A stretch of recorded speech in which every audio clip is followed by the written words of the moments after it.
क्या आपने कभी अपनी सांस के बारे में सोचा है? यह वो चीज है जो हम दिन में हजारों बार करते हैं, पूरी तरह से ऑटो पायलट पर। हम सांस अंदर लेते हैं, हम सांस बाहर छोड़ते हैं। यह तो जिंदगी की ताल ही है। फिर भी कई शहरों में यह अब संघर्ष बन रहा है। रेस्पिरेटरी इलनेस, लगातार खांसी, अस्थमा, सीओपीडी अब रेयर नहीं है। ये चिंताजनक दर से आम होती जा रही है। बच्चों, बुजुर्गों, हत्ता कि हेल्दी यंग एडल्ट्स तक प्रभावित हैं। हम एक साइलेंट एपिडेमिक देख रहे हैं जो हमारे घरों और शरीरों में घुस रहा है। अब क्यों? कारण एक जटिल जाल है, कोई एक अपराधी नहीं। हमारी दुनिया कुछ दशकों में नाटकीय रूप से बदली है। शहरों की हवा प्रदूषकों से घनी है और हमारा जीने का तरीका बदल गया है। हम ज्यादा बैठते हैं, हम कम चलते हैं, हम अक्सर सुविधा चुनते हैं, पोषण नहीं। चलो सबसे ऑब्वियस विलेन से शुरू करते हैं, वायु प्रदूषण। बाहर देखने पर हवा साफ लग सकती है, लेकिन यह अक्सर एक भ्रामक शांति होती है, एक अदृश्य कॉकटेल से भरी। कार्स, बसेस, मोटरसाइकिल्स जैसे छोटी फैक्ट्रीज खतरनाक गैसें छोड़ती हैं। PM2.5 इतना छोटा कि प्राकृतिक सुरक्षा को बायपास करके गहरा नुकसान करता है। इंडस्ट्री और पावर प्लांट्स SO2, एनॉक्स श्वसन मार्गों में जलन पैदा करके अस्थमा को बदतर बना सकते हैं। हमारे उत्सव आतिशबाजी भारी धातु और जहरीले रसायन छोड़ते हैं। कृषि अपशिष्ट जलना, धुएं के गुब्बार जो 100 किलोमीटर तक फैलते हैं। कंस्ट्रक्शन की धूल एक और परत जोड़ती है, बड़े कण जलन पैदा करते हैं और बारीक धूल अधिक खतरनाक। घर के अंदर भी हमेशा सुरक्षित नहीं। इंडोर एयर पोल्यूशन, मच्छर कॉइल, अगरबत्ती, रूम फ्रेशनर घंटों तक रसायन छोड़ते हैं।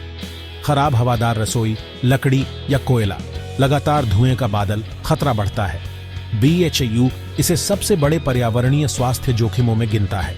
अकेले भारत में लाखों प्रभावित, श्वसन संबंधी बीमारी और असामयिक मृत्यु के बड़े कारण हैं। पर यह सिर्फ आंकड़े नहीं, पीछे इंसान है।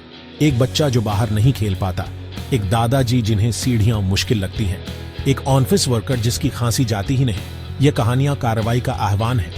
वो हमें कहते हैं, उस हवा को देखो जिसमें हम सांस लेते हैं और उस जिंदगी को जिसे हम जीते हैं।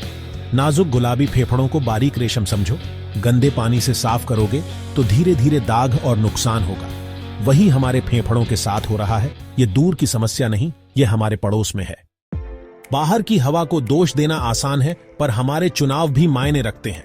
जीवन शैली फेफड़ों की सेहत में बड़ी भूमिका निभाती है। सबसे सीधा और विनाशकारी धूम्रपान। हर कश फेफड़ों पर सीधा हमला है। हजारों रसायनों का कॉकटेल, टार, निकोटीन, कार्बन मोनोऑक्साइड, सिलिया को लकवाग्रस्त करके गंदी सफाई बंद। स्मोकर की खांसी, क्रॉनिक ब्रोंकाइटिस, आखिर में एम्फाइसेमा, लंग कैंसर। पैसिव या सेकंड हैंड स्मोक भी लगभग उतना ही खतरनाक है। बच्चों के विकसित हो रहे फेफड़ों पर ज्यादा असर, ज्यादा और गंभीर अस्थमा अटैक्स। धूम्रपान का चुनाव अकेले का नहीं, आसपास सबकी सेहत प्रभावित होती है। फलों, सब्जियों, एंटीऑक्सीडेंट्स से भरा आहार सूजन से लड़ता है। Processed junk, sugary drinks, unhealthy fats नुकसान बढ़ाते हैं। स्वस्थ खाना, अंदरूनी मरम्मत टीम के बेहतरीन औजार। खराब आहार, टूटे हुए औजार। नियमित शारीरिक गतिविधि फेफड़ों का वर्कआउट है। दिल और फेफड़े ज्यादा काम करके मांसपेशियों को ऑक्सीजन देना सीखते हैं, क्षमता बढ़ती है। निष्क्रिय फेफड़े कमजोर हो जाते हैं, सीढ़ियां भी मुश्किल लगती हैं। अब कड़ियां जोड़ते हैं, प्रदूषण और अस्वस्थ जीवन शैली एक खतरनाक साझेदारी बनाते हैं। स्वस्थ आहार, व्यायाम, मजबूत दीवारें, प्रदूषण दुश्मन सेना जो लगातार हमला करती है। खराब पोषण, धूम्रपान, व्यायाम की कमी, दीवारें आसानी से टूट जाती हैं। एक ऑफिस वर्कर रोहन रोज ट्रैफिक एग्जॉस्ट में सांस लेता है, सारा दिन बैठा रहता है, लंच में फास्ट फूड खाता है, सुरक्षा प्रणाली कमजोर। PM2.5 से हल्की सूजन। खराब आहार एंटीऑक्सीडेंट्स नहीं देता। व्यायाम की कमी, फेफड़ों की क्षमता कम। सर्दी लंबे ब्रोंकाइटिस में बदलती है। रात को खांसी सोने नहीं देती। प्रदूषण के जहरीले कण, ऑक्सीडेटिव स्ट्रेस जैसे कोशिकाओं पर जंग। एंटीऑक्सीडेंट रिच आहार, जंग रोधक कोटिंग। धूम्रपान, जंग पर संक्षारक एसिड, नुकसान तेज। कोशिकाओं में सूजन, ज्यादा बलगम बनाते हैं। श्वसन मार्ग संकरे, सांस लेना मुश्किल। यही मैकेनिज्म क्रॉनिक ब्रोंकाइटिस और COPD के पीछे है। प्रदूषण अस्थमा अटैक्स को ट्रिगर करता है। फिर डर से व्यायाम छोड़ दिया जाता है। गतिविधि कम, वजन बढ़े, फेफड़ों का कार्य गिरे और भी कमजोर। ये संयुक्त प्रभाव आज हम देख रहे हैं। नुकसान तेजी से बढ़ता है। पर इस चक्र को तोड़ना मुमकिन है। चलिए देखते हैं कैसे। प्रदूषण, जीवन शैली, सब फेफड़ों पर दोहरा हमला। परिवर्तन से हवा भी, सेहत भी बेहतर हो सकती है। अब शरीर के शुरुआती संकेत और एक व्यावहारिक योजना। हमारा शरीर गलत होने पर संकेत भेजता है, उन्हें सुनो। शुरुआत में लक्षण हल्के पर लगातार हो सकते हैं। 3-4 हफ्तों से ज्यादा रहने वाली खांसी सामान्य नहीं। पहले आसान काम पर सांस फूलना एक रेड फ्लैग। डिस्पनिया, सांस में सीटी की आवाज और छाती में जकड़न श्वसन मार्ग संकरे होने का संकेत। इन्हें हल्का न लो, जल्दी सलाह लो। बार बार सर्दी, साइनस, ब्रोंकाइटिस और धीरे धीरे ठीक होना कमजोर श्वसन तंत्र की निशानी। प्रदूषण, सूजन से स्थानीय प्रतिरक्षा कमजोर पड़ती है। रोगाणुओं को पकड़ जमाने का मौका मिलता है। संपर्क कम करो।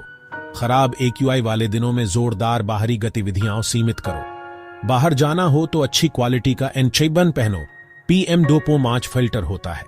घर में, खासकर बेडरूम में, एयर प्यूरिफायर साफ हवा का एक सुरक्षित स्थान। धूम्रपान छोड़ना फेफड़ों और जीवन प्रत्याशा के लिए सबसे बड़ा फायदा। यह आसान नहीं, पर सपोर्ट सिस्टम्स और मेडिकल एड्स उपलब्ध हैं। रंग बिरंगे फल, सब्जी, साबुत अनाज, लीन प्रोटीन, एंटीऑक्सीडेंट्स नुकसान की मरम्मत में मददगार। लंच में हरी पत्तेदार सब्जियां जोड़ो। शुगरी स्नैक को सेब से बदलो। छोटे पर लगातार बदलाव ढाल बनाते हैं। व्यायाम को दिनचर्या का एक अनिवार्य हिस्सा बनाओ। रोज 30 मिनट तेज चाल से शुरू करो, मैराथन जरूरी नहीं। योग में गहरी सांस, प्राणायाम शामिल करो। नियमित गतिविधि श्वसन मांसपेशियों को मजबूत, रक्त संचार को बेहतर और प्रतिरक्षा को बढ़ावा देती है। जो गतिविधि पसंद हो वही चुनो, इसी से लंबे समय तक बने रहोगे। याद रखो, सक्रिय शरीर सक्रिय फेफड़ों को सहारा देता है। आने वाले सालों तक आसानी से सांस, यह एक सीधा निवेश है। डर नहीं, जागरूकता के साथ जीना है। स्वच्छ हवा की नीतियों के लिए आवाज उठाओ। बेहतर पब्लिक ट्रांसपोर्ट और ज्यादा हरी भरी जगहें मांगो। अपने शरीर की सुनो। पुरानी खांसी या सांस फूलने पर डॉक्टर से सलाह लो। जल्दी निदान बड़ी बीमारियों को रोक सकता है। व्यक्तिगत कोशिश सामूहिक कार्रवाई, हम इस साइलेंट एपिडेमिक का रुख बदल सकते हैं। हम स्वच्छ हवा और स्वस्थ जीवन का अधिकार वापस पा सकते हैं।